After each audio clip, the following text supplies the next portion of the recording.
Presentamos el trabajo práctico número 5, antipatrones de diseño, de parte del grupo 1. Primero que nada, ¿qué es un antipatrón? Un antipatrón describe una práctica de diseño o implementación que es común, tentadora y aparentemente funcional, pero que lleva consecuencias negativas, como baja legibilidad, alto acoplamiento, duplicación de lógica y fallos ocultos.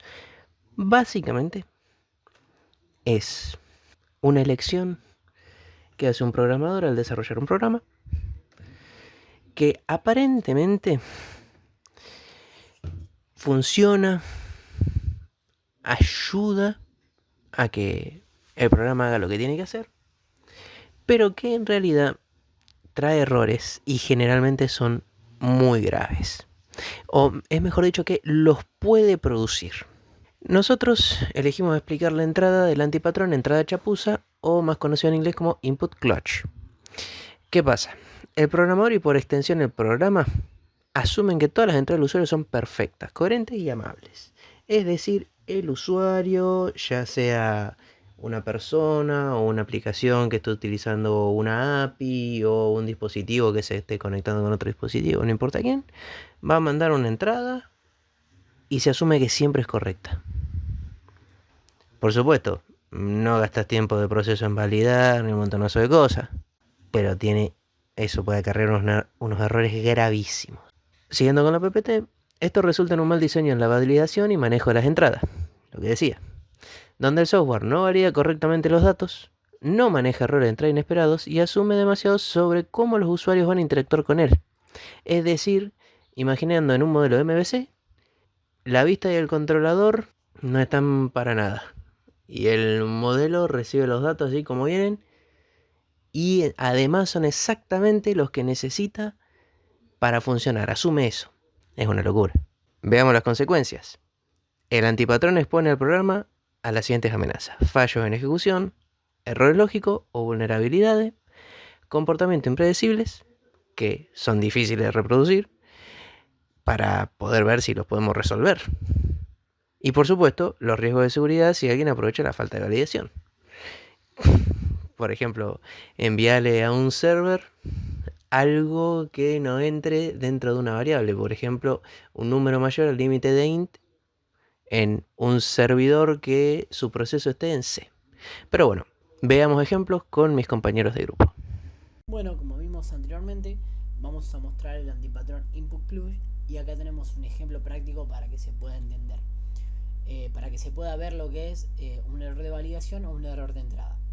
Bueno, acá hicimos un algoritmo bastante sencillo que es en Python, el cual el primer ejemplo es pedir dos números enteros y hacer una suma y mostrarla. Como un caso de éxito, si pedimos dos números enteros, 4 y 5, tenemos 9, tenemos el resultado de la suma. Bien, ahora ¿qué pasa? Si nosotros uno de los dos valores de entrada que pedimos no es un entero, es un string o un char, tenemos un error de value error. ¿Sí? Entonces, ¿cómo podemos manejar ese tipo de validación? ¿Cómo podemos validarlo? ¿Cómo podemos manejar este tipo de error de entrada? Bueno, lo que nosotros implementamos es una solución para refactorizarlo, es usar try expert o try catch si fuera el ejemplo en Java. Bien, utilizando try expert podemos manejar el value error de tal manera que nos puedan dar una validación. Por ejemplo, tenemos el mismo caso, primer número y le mandamos un número entero. Ahora el segundo valor mandamos un string o un char, ya no tenemos más el error que teníamos de value error, sino tenemos una validación que dice error debe ingresar un número válido. De esta manera podemos combatir el input clutch. Para el siguiente ejemplo hemos creado un pequeño programa en C en donde se plantea la situación en que se desea verificar la edad del usuario para concederle permiso de acceso a un recurso, cualquiera que ese sea.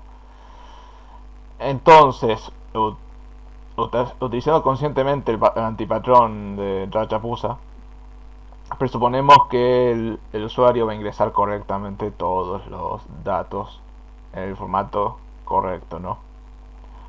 Que valga redundancia, ¿no? Entonces, el flujo común y correcto y feliz de este programa, el usuario ingresa su edad en formato numérico y en el rango posible de la biología humana, y lo ingresa por teclado. Se lee el buffer del teclado y en el formato entero se lo asigna a una variable entera. Y luego se controla si es mayor o menor a 18 años. Ahora, por cómo está este programa y la carencia de control que tiene, el programa puede fallar de varias maneras, sin cortar el flujo del programa.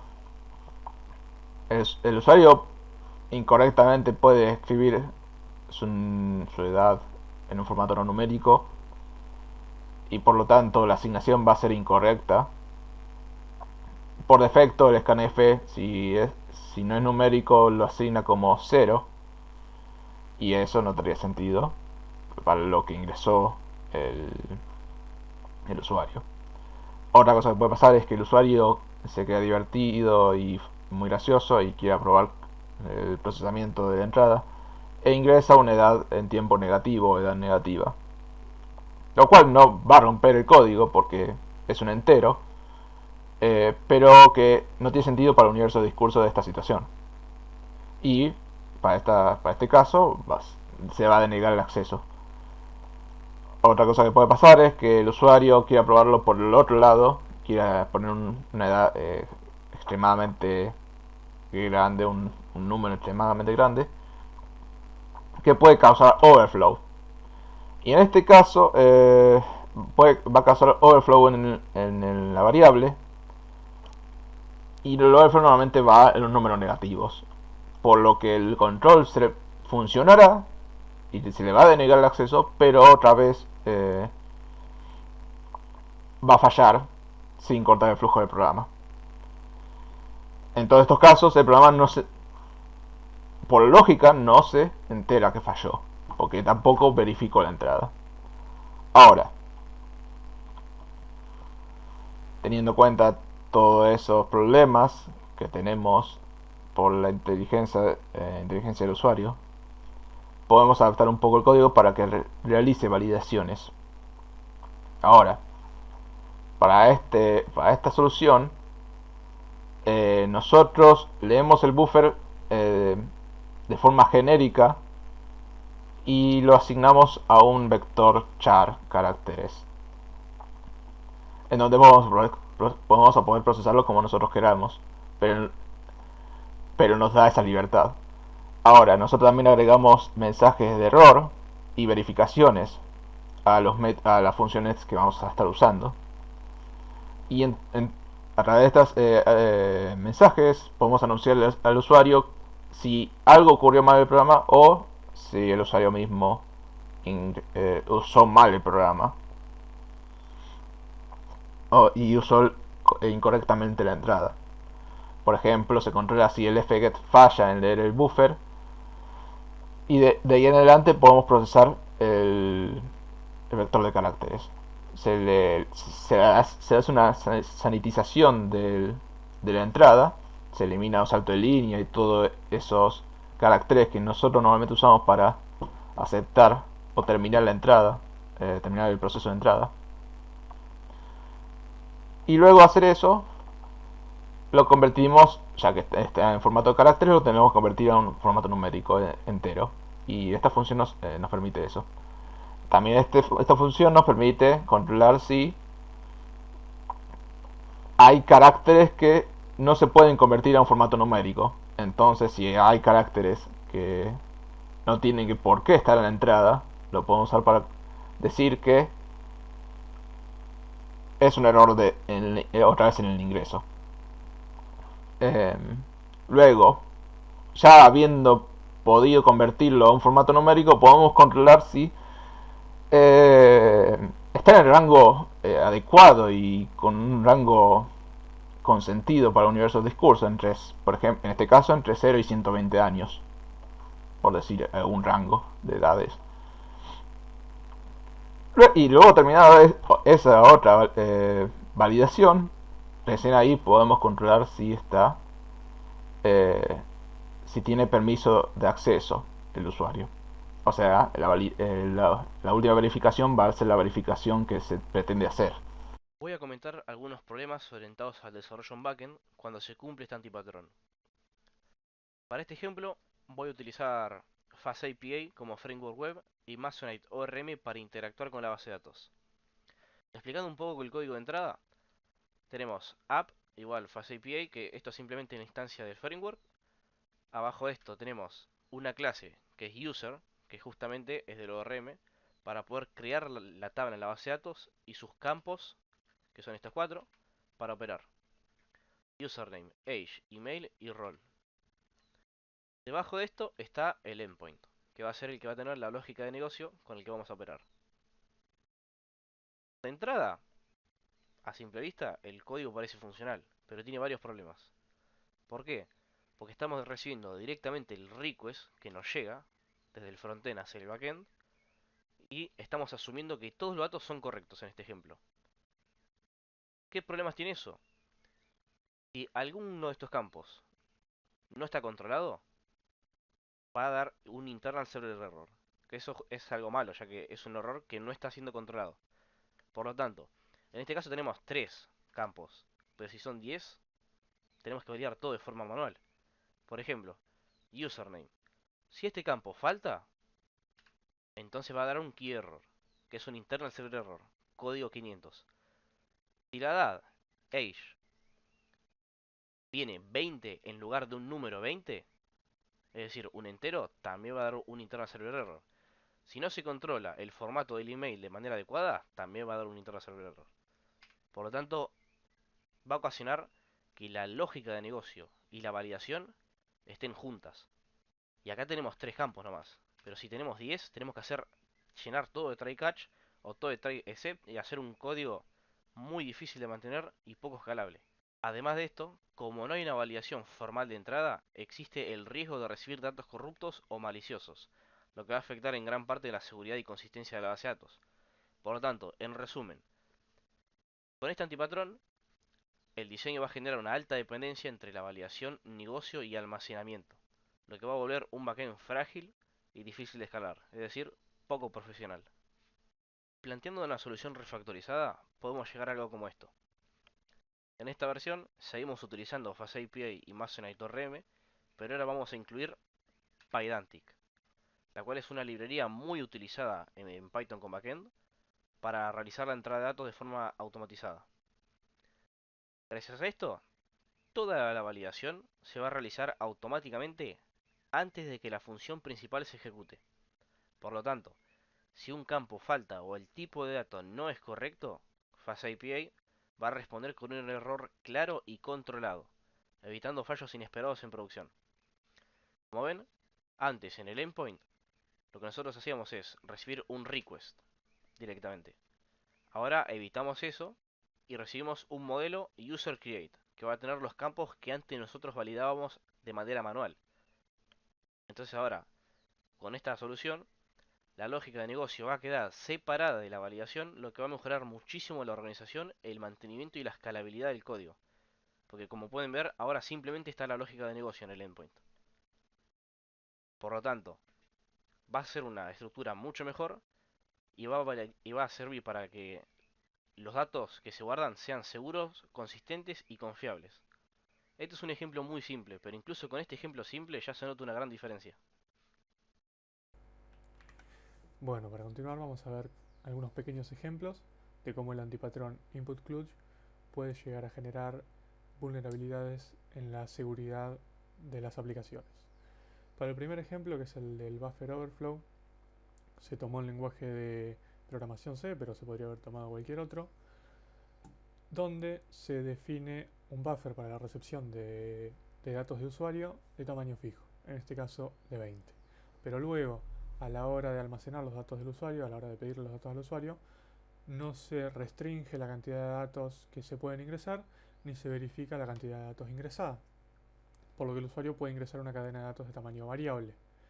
En el caso de que el usuario exceda los 20 bytes que se tenían para almacenar los datos ingresados, puede ocurrir o que el programa termine con un código de error, que sería dentro de todo el mejor de los casos, o puede ocurrir que los datos que excedan el tamaño del buffer sobrescriban datos de aplicación que estaban siendo utilizados por el programa o por otro programa. Este sería el peor de los casos, ya que el programa seguiría funcionando, pero nos daría un comportamiento errático, ya que no se tiene almacenados los datos que el programa esperaba tener almacenados. Bueno, ahora en modo ilustrativo vamos a ver un poco en funcionamiento el ejemplo anterior mostrado. Bien, aquí se puede ver cómo el buffer está vacío al iniciar el programa y los datos del programa contienen el siguiente string. Se pide el nombre de usuario, donde si el nombre tiene menos de 20 caracteres no va a haber ningún tipo de problema, pero en el caso de que el usuario ingrese un nombre con más de 20 caracteres,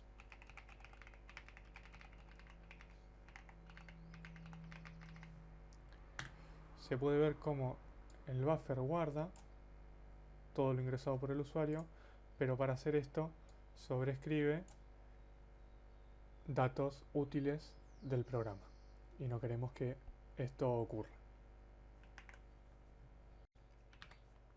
Una de las soluciones a esta problemática sería validar el tamaño del ingreso de datos del usuario. En el ejemplo mostrado se tomó un enfoque simple, más que nada ilustrativo, donde simplemente se limita la cantidad de datos que se toma, por lo tanto, aunque el usuario ingrese más de 20 caracteres, solamente se van a tomar los 20 primeros, pero otra solución más amigable para el usuario tal vez sería validar que la entrada no tenga más de 20 caracteres y en el caso de que exceda estos caracteres, informarle al usuario con un error en lugar de guardarlos directamente en el buffer. Bueno, ahora vamos a exponer un poco la solución propuesta,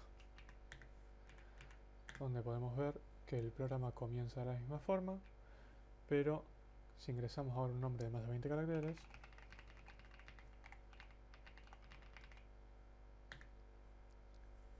se van a tomar los primeros 19 caracteres del nombre y no se va a modificar los datos de aplicación, dándonos una alternativa más segura a la anterior. Otro ejemplo donde se puede ver vulnerada la seguridad en la aplicación, incluida dentro del patrón input clutch, es si no se tienen en cuenta ciertas precauciones a la hora de tomar datos de usuario que luego van a ser utilizados para ejecutar una consulta a una base de datos. Como resultado, esto puede causar que el usuario obtenga información de la base de datos o que modifique, borre o actualice registros dentro de la base de datos que no debería ser capaz de actualizar. Para ilustrar la problemática, tomamos este ejemplo sencillo donde se le pide a un usuario ingresar su legajo para luego el string ingresado por el usuario usarlo literalmente dentro de la consulta. Pero el usuario, si en lugar de ingresar solamente el legajo ingresa el siguiente string, por ejemplo, el SQL válido final sería el siguiente, donde se selecciona todos los alumnos que contengan este legajo o este número de legajo, pero luego se elimina la tabla docentes, donde en el contexto de una universidad, por ejemplo, el alumno podría suponer que si existe una tabla de alumnos, existe también una tabla docentes y tratar de eliminar la tabla aunque no tenga la autoridad para hacerlo. Para este punto ya hemos, y habiendo visto todos los ejemplos, habiendo hablado un poco de las diferentes situaciones que pueden ocurrir, podemos ponernos de acuerdo en algunas buenas prácticas. El primero que no se nos puede llegar a ocurrir es que hay que validar todas las entradas en diferentes niveles. El tipo, indicando qué tipo de dato queremos procesar en la entrada. Poniendo un ejemplo, si nosotros queremos procesar un tipo numérico, y estos tienen subtipos también, hay que ponernos de acuerdo en cuál es el rango numérico que nos interesa trabajar y es correcto que se ingrese de esa manera. También, si hablamos de numérico, también está el formato, porque voy a probar dos ejemplos. La notación inglesa y castellana de notación numérica es diferente. la inglesa usa el punto separador para comenzar a marcar la sección decimal del número y usa la coma para indicar las unidades de miles. Y en castellano sucede lo contrario. Por lo que hay que tener en cuenta si se quiere crear un programa que va a ser usado por personas de una demografía inglesa o española. Y eso debe controlarse en la entrada. Y también se tiene el rango de posibles valores correctos. Si hablamos de tales, como el caso del programa en C, donde se verificaba la edad para conceder el acceso, solamente tenía sentido, como era la edad lo que se controlaba, solamente se tenía sentido que valores enteros naturales de 0 al 100, por poner un rango.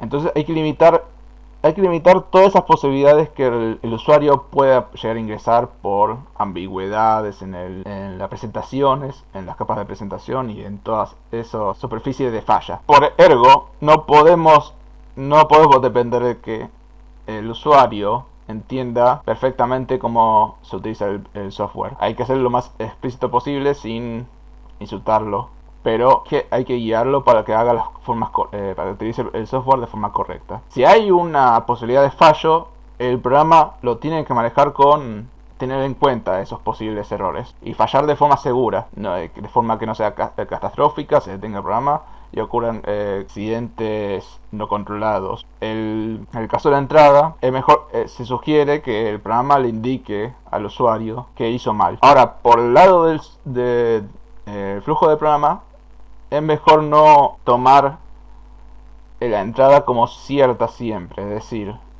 como ocurrió otra vez en el control de edad, esperar que se ingrese un entero y tratarlo como un entero durante todo el programa. Es decir, es mejor tenerlo de forma genérica, obtenerlo de forma genérica y luego procesarlo y validar si es del tipo correcto, formato y rango correcto. Ahora, otro aspecto en el caso de fallo es que falle de una manera controlada, no solamente con mensajes, sino que llegue a estados seguros. Ahora, hablando sobre las conversaciones otra vez, es mejor sanitizarlos, buscando cualquier imperfección o símbolo incorrecto. Y por supuesto, como un consejo final, es que para este tipo de software que están expuestos a otras personas que no son el mismo programador, se cuente con una batería de casos pruebas unitarias, en donde se haga la prueba de casos límites.